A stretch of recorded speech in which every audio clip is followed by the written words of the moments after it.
አሁን ደግሞ የኛ ጊዜ ነው እንደዚህ አምሮብን አመት በዓል መስለን በድጋሚ መተናል። ትንሽ ሰዓታት ነው እንቅልፍ ራሱ እየወሰደን በጣም ደስ የሚል የበረከት ቀን ነበረ። በጣም እመቤቴን በጣም የወደድኩት ቀን ነበረ እና እስካሁን ድረስ ከኔ ጋር አብራችሁኝ የነበራችሁ ሰዎች በሙሉ አመሰግናለሁ። ጓደኞቼ ሁላችሁንም ከልብ አመሰግናለሁ። ይሄንን የበረከት ቀን ደግሞ አሁን ኦልሞስት 20 ሰው ቅርጫ እንሰጣለን ብለን ነበረ።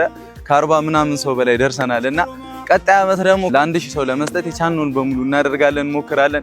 ረጅም ጤናና እድሜን ይስጥልን። እንኳን አደረሳችሁ። መልካም በዓል ይሁንላችሁ። እወዳችኋለሁ። ፎሎ እያደረጋችሁኝ እንግዲህ በቅርቡ 500 ሺህ እንገባለን። የኛም ምርቃት ለእናንተም ይሁንላለሁ። እወዳችኋለሁ። አይቴት ሀውር ዝማማ ድንበተ ኩሉ ይወደሱኪ በዜማ የመረጡሽ ከሮማ ውድነሽ አንቺ የኛ ባህር ዳር ከተማ ውድነሽ አንቺ የኛ ባህር ዳር ከተማ